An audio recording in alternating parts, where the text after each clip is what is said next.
ஏன்னா ஜடேஜா வந்து இன்னும் பட்ஜெட்டா பாத்தீங்கன்னா ரொம்ப பெருசா அவர் மேல பெரிய நம்பிக்கை வச்சிருக்காங்க. பட் அதுக்கான பெர்ஃபார்மன்ஸ் இல்ல ஜடேஜா கிட்ட இருந்து. ஒரு ஆல்ரவுண்டரா நம்ம வந்து மேட்ச் வின்னர் தான். பட் இருந்தாலும் அந்த கன்சிஸ்டன்சி மேபி அந்த ஒரு ஹிட் த டெக்கா அவரை முழுசா நம்பலாம் அப்படிங்கிற ஒரு நிலையில வந்து ஜடேஜா இல்லையா? பாருங்க T20ல ரிட்டையர் ஆயிட்டாரு. பட் ஸ்டில் நாட்ல one of the best allrounders going around Sriram. And இந்த டீமோட இன்டெகிரல் பார்ட்டா இருந்திருக்காரு. நீங்க சொல்றது கரெக்ட். நானும் வந்து ஜடேஜாவை விட்டுட்டு ஆக்ஷன்ல எடுக்க தான் பார்க்கலாம். ஏன்னா எத்தனை ஆர்டிஎம் வருமா, வேற யாரெல்லாம் இருக்காங்கன்னு தெரியாதப்ப நீங்க விட்டுட்டு கடைசியா வேற யாருமே கிடைக்கலைனா.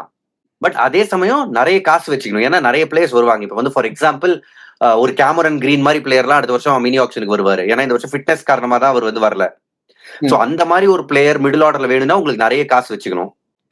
சோ ஒரு ஒரு ஜடேஜா விடுறது நல்ல யுக்தி தான். பட் அந்த எமோஷன் அப்படிங்கிறதா சிஎஸ்கே எப்பவும் வந்து அந்த ஸ்டாட்ஸ் மட்டும் நம்பி போற டீமும் கிடையாது. அந்த எமோஷன்ஸையும் நம்பி போற டீம். அதனால ஜடேஜா விடுவாங்களா அப்படிங்கிறது எனக்கு ஒரு சின்ன டவுட் இருக்கு. பட் விட்டாலும் அது பெரிய தப்பு இல்லை அப்படின்னு தான் தோணுது.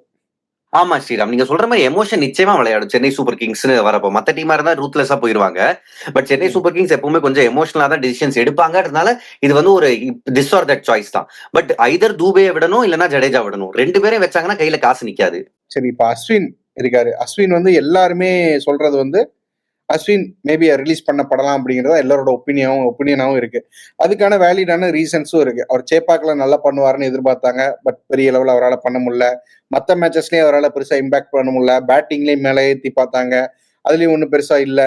ஸோ அஸ்வின் அவரோட கரியரோட கடைசிலேயே இருக்கிறாரு. இன்டர்நேஷனல் கிரிக்கெட் முடிஞ்சது அப்படிங்கிறப்போ அந்த 9.75 crores அப்படிங்கிறது ரொம்ப பெரிய அமௌண்ட் அப்படின்னு நினைக்கலாமோ?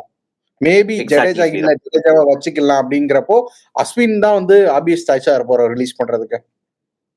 ஆமா, ஏன்னா 9.75 crore நீங்க சொன்ன மாதிரி அண்ட் விட்டா கம்மிக்கு எடுத்துடலாமே. இப்ப வந்து எந்த டீமுக்கு வந்து ஆஃப் ஸ்பின்னர் தேவைன்னு பாப்பாங்க. பெருசா இந்த சீசன் வந்து ஆஃப் ஸ்பின்னர்ஸோட தாக்கம் இந்த சீசன் சுத்தமா இருந்தது இல்ல.